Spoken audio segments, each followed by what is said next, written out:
arts, lifestyle. SNS Online. I'm going to co-star with Marlon Brando. And she said, oh, darling, how lovely, Brandy Marlowe. I must tell Auntie Molly. Never heard of him. I love the fact that you and Ian McKellen were known as Shakespeare and soap. I know. It's beautiful. At lunch, Ian McShane, John Hurt, I said to Ian McShane, what's a gynaecologist? And he goes, I know what that is. You know when you have ordnance survey maps and they stick little flags in, that's a gynaecologist. What's your sort of preferred go-to space? Is it theatre or TV, or do you not have a preference? I think it's really usually the favourite go-to space is really the writing. She read my play, told me what was wrong with it, because she was brilliant like that, and then said, you need to go and work with Akeborn. And Alan said to me, Peggy tells me you can write. Would you write me a play? Our impression of the suffragettes, I think, has been skewed by these photographs, because press photographers always pick the prettiest girl, prettiest woman, best frock. And I think a lot of people have been misguided in thinking the suffragettes were just middle-class women kind of messing about at politics. And Britt Ekland turned and gave me a smile such as you have never seen.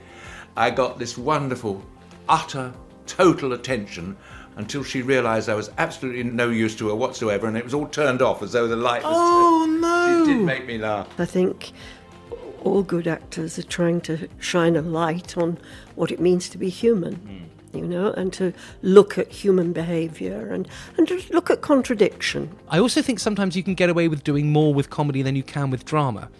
You know, because if an audience is laughing, then they're listening. How difficult would you say it is to leave a spouse during lockdown?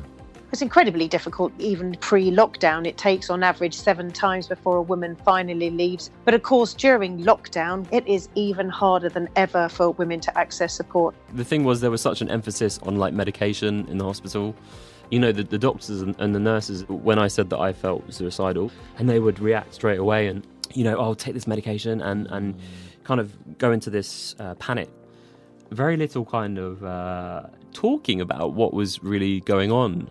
It was just like, you're ill, you're really ill, and you've got to take these medications, and we don't know what's going to happen to you, and that's it. Growing up, I was starved of any representation in books, and I would find my sort of characters I could identify with where I could find them. So, you know, I'd read Stephen King or I'd read whoever, and I would find other ways of relating to characters, but I didn't really know that there was such a thing as gay literature or gay books. So I had the children in 1978. They were slightly premature? Slightly.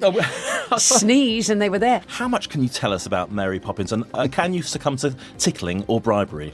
Neither, because otherwise I'll just get a huge smack bottom from Disney. Are you enjoying now far more than you were enjoying the height of your success? No, because at the height of my success, I was on private jets and limousines, and I wouldn't be stuck in a pub with the likes of you. Well, that's charming, that is. Now, as your voice is your instrument, how do you care for it? How do you care for your voice on a daily basis? And do you restrict the amount of shows that you do for that very reason? I think as long as you have a good bass technique, you can kind of sing as much as you like or need to, as long as you're singing always on the breath, so there's a movement of the breath and the body is engaged in the singing. It just doesn't happen only from the throat. I guess in terms of voice or vocal care, then I wouldn't go to a loud concert or a night out and be shouting over the music and things like that in the week leading up to a concert. No, perhaps not. Or have 20 woodbines and cigarettes. And then the door opened and I went, blimey, you're Shelley Winters. And she said, and who are you? And I said, I'm Derry Fowlds. And she put her tongue right down my throat. I never saw her again the rest of the evening. We, the jury, find a defendant on the charge of receiving, and then there's almighty pause seemed like an hour. Not guilty. Yes! Oh, Jesus. I've gripped the brass rail.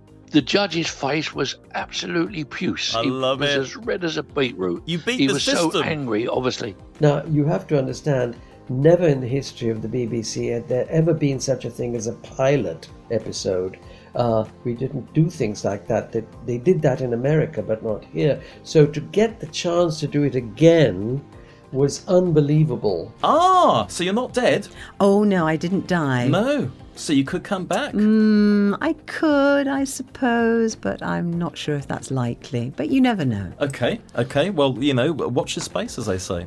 Keep tuning into Farm. I mean, Emmerdale. I'd known Kate Moss, other people as well. Many performers and well-known people have come up to me and said to me, oh my God, that film, it changed my life. There's a huge campaign at the moment about representation of older women in particular on screen, because we've got a long way to go with that. It seems to me that generally speaking, it's either a very sort of elegant Hampstead dwelling idea of ageing, or it's a working class care home with dementia. Dribbling. A lot of people don't realise that acting is our first nature. The moment we're born, often the first thing we do is play peekaboo, with our parents. After a while, we start to enjoy the feeling of abandonment because they're going to pop up again and say peekaboo.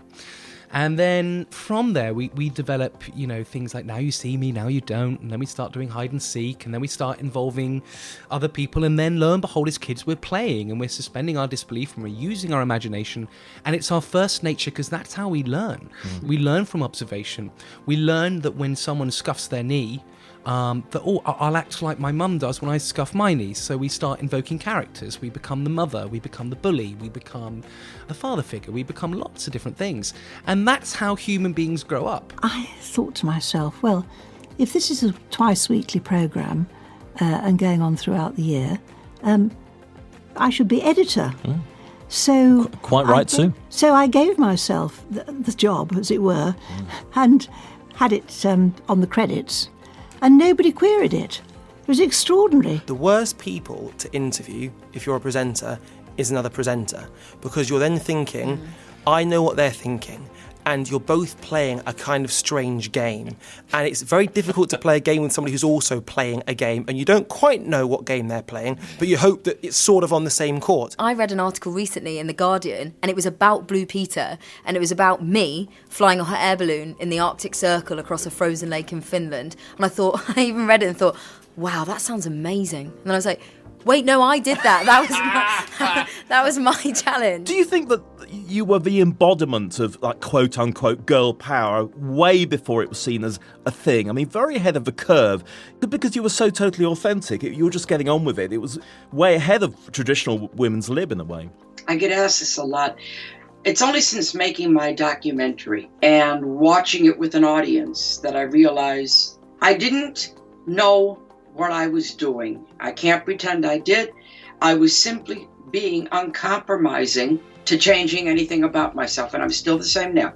Do you at all regret outing Rock Hudson towards the end of his life? I know a newspaper guy came to you and asked, simply based on the fact that he hadn't gone out of his way to hurt anybody in the LGBTQ community, would it be possibly better to try to persuade the man himself that he would feel so much better by coming out rather than making that decision for him? I did try to persuade him, and he wasn't sick early on when I first met him. And we talked about it, and his husband, his partner at the time, said, not until my mother's dead. Which I thought was such an odd thing to say, because if I was fucking Rock Hudson, I'd want my mother to know. In fact, I did tell my mother at one point. Did you? What'd she say? Was she impressed? No.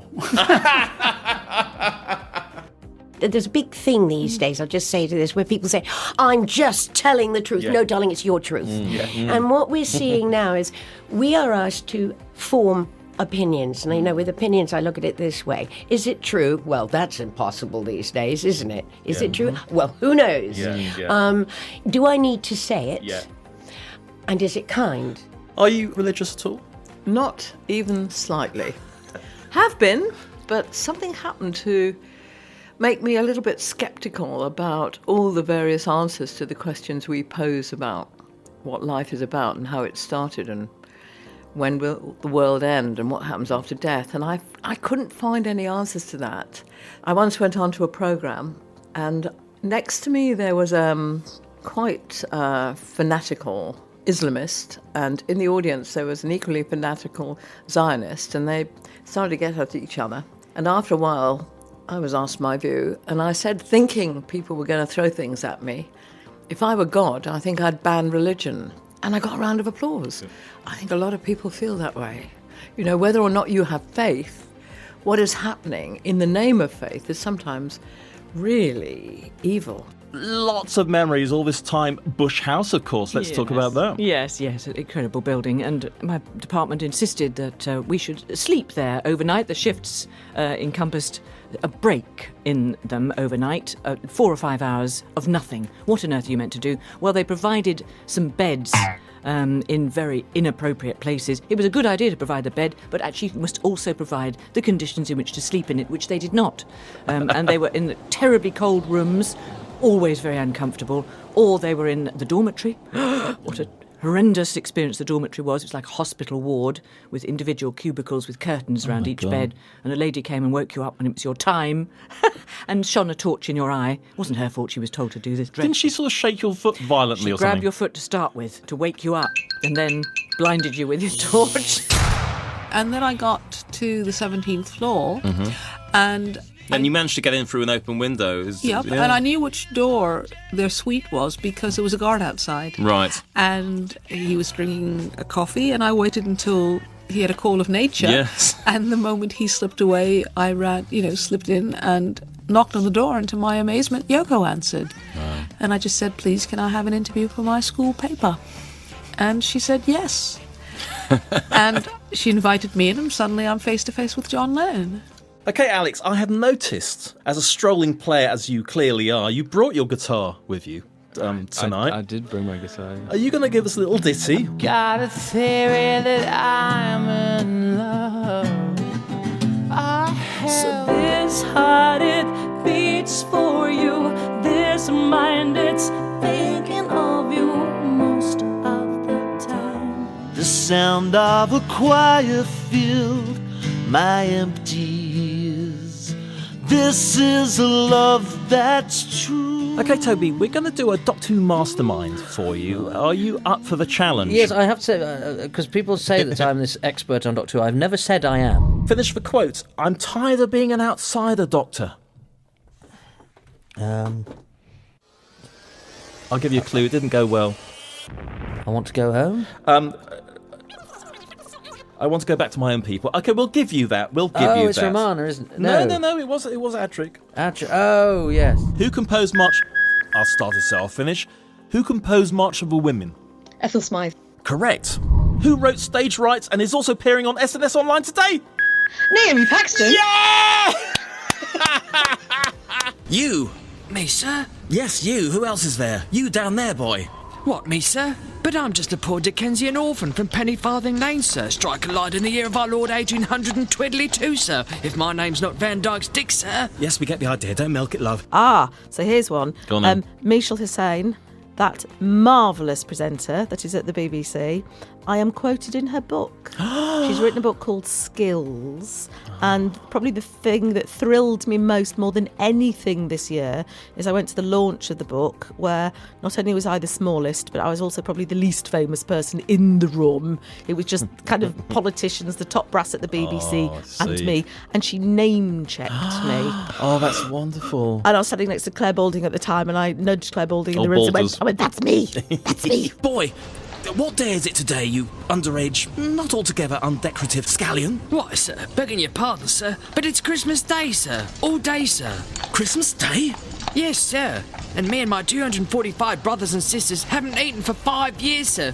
And I'd do almost anything for a threepenny farthing crotchet bit, Your Honour. Yes, well, we can discuss that later. So that's probably the most exciting thing in a pink book called The Skills, which is actually a very good book as well. About skills? About skills. Is it like holding your breath underwater and stuff like that? Because Michelle Hussein would be famous for that, wouldn't she? Stand-up comedy meets Alzheimer's and the upside of Hit Me. What do they call it in America? The elevator pitch. Yes. I suppose every comedian probably wants to write the show for Edinburgh that's a bit miserable. Okay. Because it just connects with what's on the inside of you. Try and make a joke about the thing that upsets you. Celebrating 15 years of shows, 10 as a podcast. You're listening to SNS Online, presented, as always, by Nick Randell. Okay, so we'll have a lovely introduction, blah, blah, blah, blah, blah. And then, react. And, okay. I dare you to keep that. Well, I'll leave it at the end or something like that. Okay. Right.